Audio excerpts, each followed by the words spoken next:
Hello and welcome to Conquering Mount Scrapmore with Brenda. I'm Brenda and we're here today with yet another episode of the Orphan Block Challenge. You guys are sitting there going, your orphan blocks aren't going down. That's okay. And we're going to show you how to make pot holders. Yes, we're only using 2 orphan blocks out of this great big pile. But I need to buy some time so I can finish some of the string blocks that I'm working on to make them into other things to have make for charity blocks. So I just pulled out 2 orphan blocks that were strings that we need pot holders, so it's all good. But first I want to talk to you about Natalia Bonner. Now she's one of my favorite long armers, and her YouTube channel is going to be in the description below, the show notes below, along with our Facebook group. Of course you know that, and we are growing steadily in that Facebook group, and we're sharing, we're laughing, we're having lots of fun in the virtual sew rooms. It's great. And also is going to be the Zoom coordinates for the monthly sew date that we have on Zoom for people who are not part of the Facebook group and are just watching it on YouTube. So you do have that time to come, and those sew days are about what inspires you and what you are working on, not what I'm working on. So you can always come and join us those days. It's lots of fun. So come on in, let's get to the sewing. Okay, so here's our pot holder. So basically we need 2 blocks the same size, right? Doesn't matter. Now the batting, now I'm using just scrap batting, and I picked 2 pieces that were about a little bit bigger than both of the string blocks that I'm using here. So, and the only reason I'm doing it that way is I just wanted it a bit bigger because I am going to give it a little bit of quilting, right? So now because I'm going to cheat. I'm going to line these up so that this one will sit this way underneath, right? So all I'm doing is pushing this under. Now I'm going to move the batting out of the way to kind of line up the corners a bit first. So that's the corners because they're kind of lined up. And remember, this is a piece that you kind of like, you play with it and then all of a sudden it magically works, and if it don't work you can trim it down because it's a random pot holder. This household goes through lots of pot holders, so we always are looking for a pot holder. And yeah, it's one of those things that you just, you can't be without. But anyways, okay, line up the last corner there, and you trim it. When you're trimming this, you'll see what I mean by it's, you can kind of trim in. Now I put my stay stitching on the outside, and it's probably closer than I would like to on the seam allowance, but that's okay. Now I'm putting my stitches way down to like 8 stitches an inch so I get some coverage, and I'm going to just quilt this on the diagonal because these are going the same way. So it doesn't matter if you stitching in the ditch or what, it's kind of like, it's okay. It'll be fine. You just have to trust yourself, right? That this is going to work. Okay.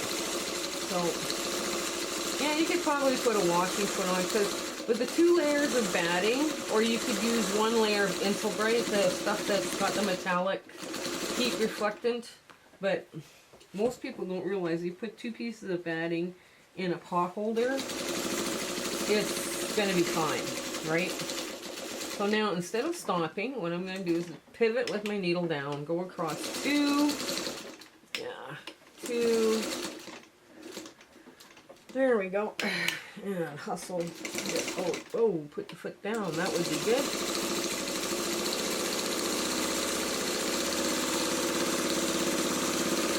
Now, this is a very fast and easy project. Let me get that little bow block off. We went and put my nosegay quilt into the other room, and we found a bunch more orphan blocks. And I was like, oh no. Okay, pivot down. Oh, 1.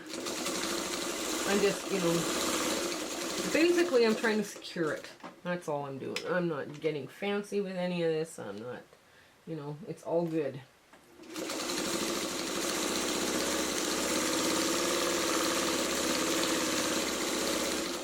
And don't run over your pins, it'll be good. And this is what they call stitch in the ditch.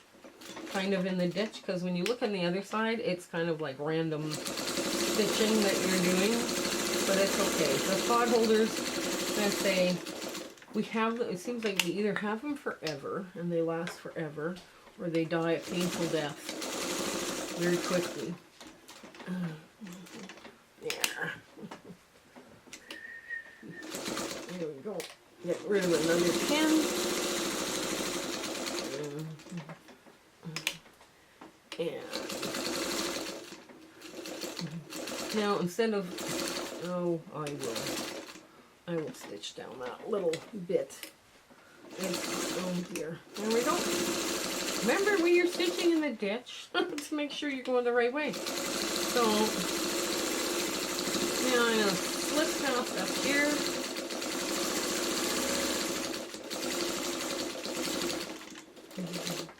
And across to,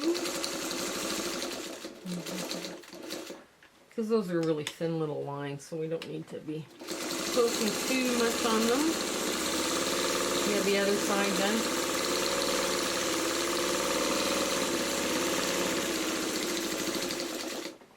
And quilt down to, there we go. There.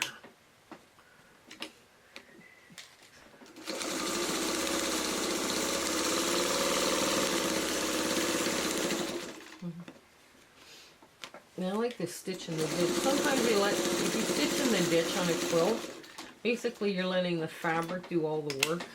The beautiful, we spend a lot of money on fabric, and you're letting that do all of it. All of the fun work that's involved in quilting. Sometimes the quilting can really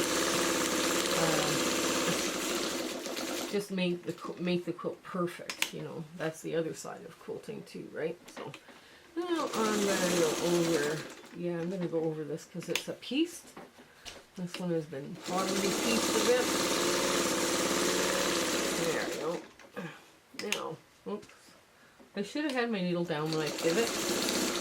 That's kind of important. Okay, now I'm going to take the last needle out. There. Now, I'm just going to cut this just like so. Right, now I'm going to cut from this side first, just to trim off.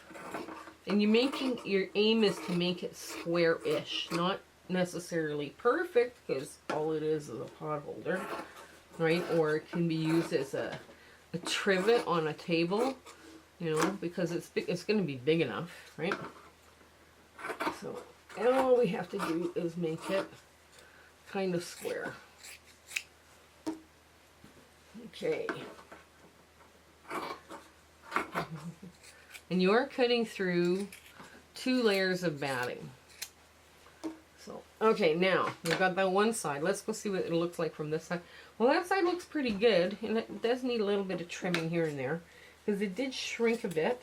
So we're just going to trim up to make it so that the binding is going to catch all of the stuff, right? So, the outside edge. So basically you're trimming into your block a bit, but that's okay. It's fine. There we go. And I think that's about it. Everything else is going to be cut.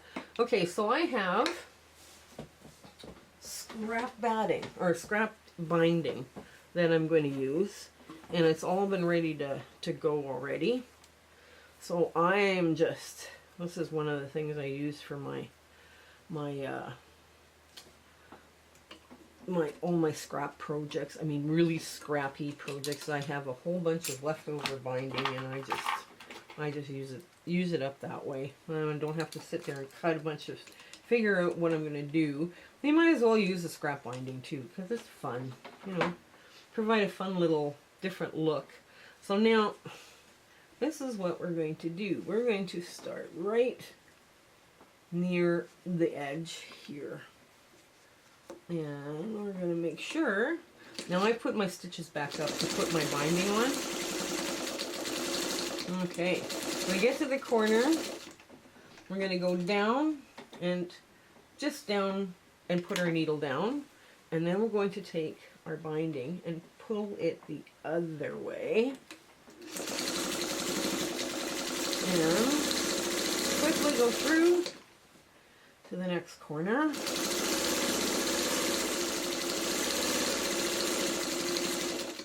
And right up to the corner, or the 1/4 inch away from the seam. Okay, now, and you do that again. Hang on, this, I got thread here. Hang on. Okay. And, whoops, hang on. I'm going to push all that and make sure you catch it all, right? So you can also pull it like that and pull it out of the way.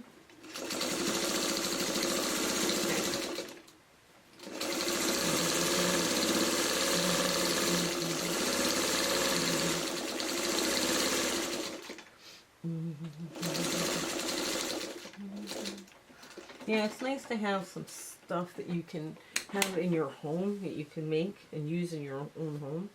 Oh. Okay, there we go. Pull that out. There. Nice. Okay.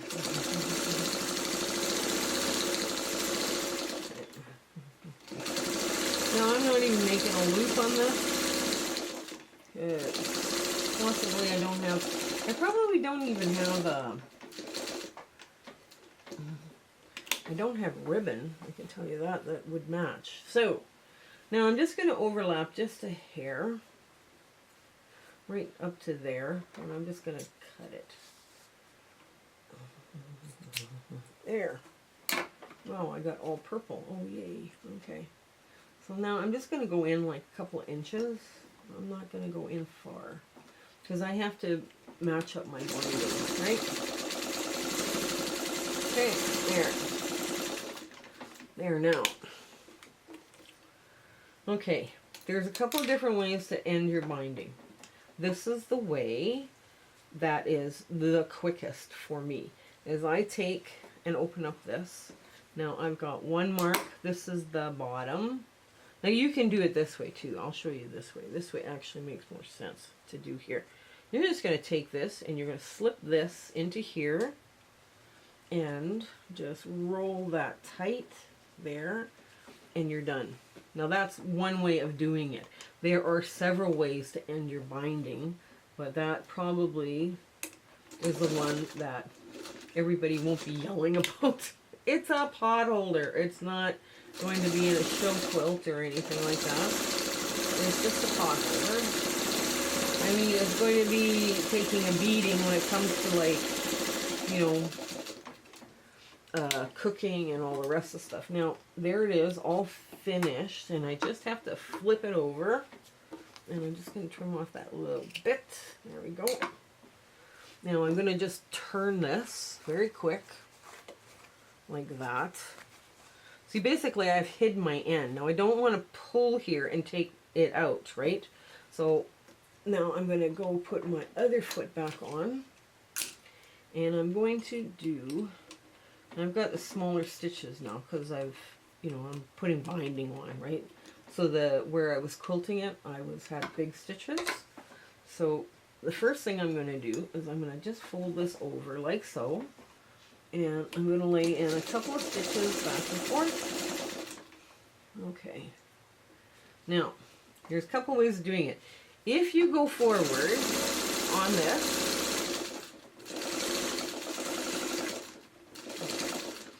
and you keep going forward and then you try and pull it up, what happens is that it doesn't work as well. If you go this way to make your binding, you have a better chance of kind of getting it to match. Okay, oops, there we go. And look mitered. And you want to put it down right where the miter is and then pivot. And go along, away from your miter. Now, oh, there it is. I was looking for the world's smallest scissor. My Teflon scissor again. Okay, now, what you want to do is you want to make sure you're not pulling on this too much. And you want to make sure it gets all in there.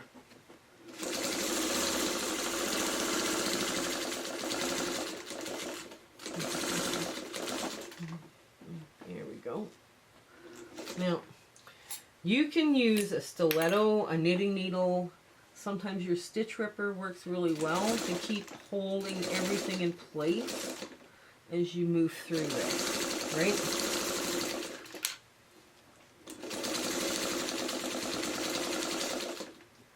Okay, now I'm going to push it under first and then meet my seam up next. And I'm holding it down with my stiletto, stitch ripper. You know, we might as well get friendly with Jack again. And you just wiggle that there. So it meets down. Perfect. Nice. Pivot with the needle down, because that makes a nice corner. And you can use this trick for binding too. You know, like binding a quilt. You might want to hand stitch this edge where I turned it, like this edge. You might want to hand stitch it closed, but you know, because quilts take different wear. So I'm going to flip this under first. Get my miter working in the exactly the right spot. Hold it down with my make do stiletto. There we go. Nice. Dropped it right in where it needed to be.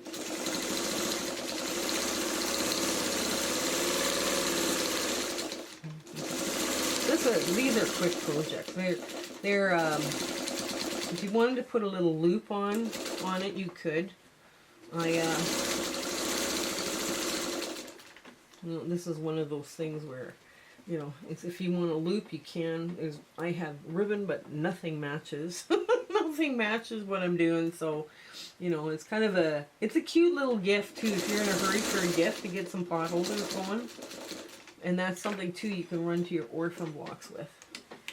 You can actually piece little blocks together.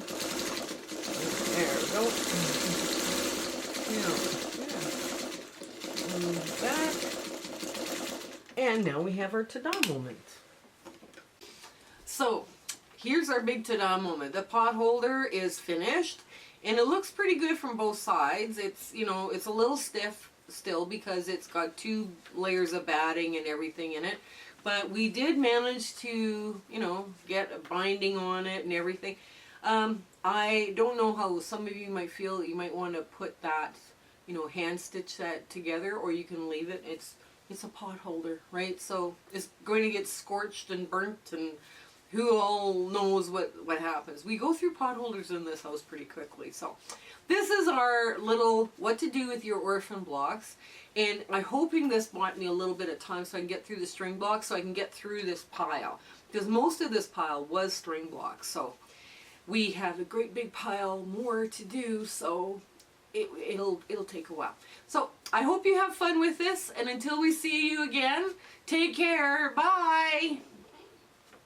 My husband and I would love to thank you for coming along with us on our quilting journey and the YouTube adventure that we're on. We have some wonderful plans for 2023, and it includes a lot more, like with the Facebook group and the rooms feature and sewing and hanging out with people. Those monthly Zoom sew dates are still in the works. We have a lot of fun ideas coming up for 2023, and we hope you share, like, and subscribe with your friends. That little notification button and subscribing to us really helps us out. Commenting helps us out too. So if you like what you're seeing, let us know. Even send us a heart on the comment. That helps so much for us. Okay, you have an absolutely fabulous 2023, and all of our best wishes for you in the future. Okay, take care. Bye.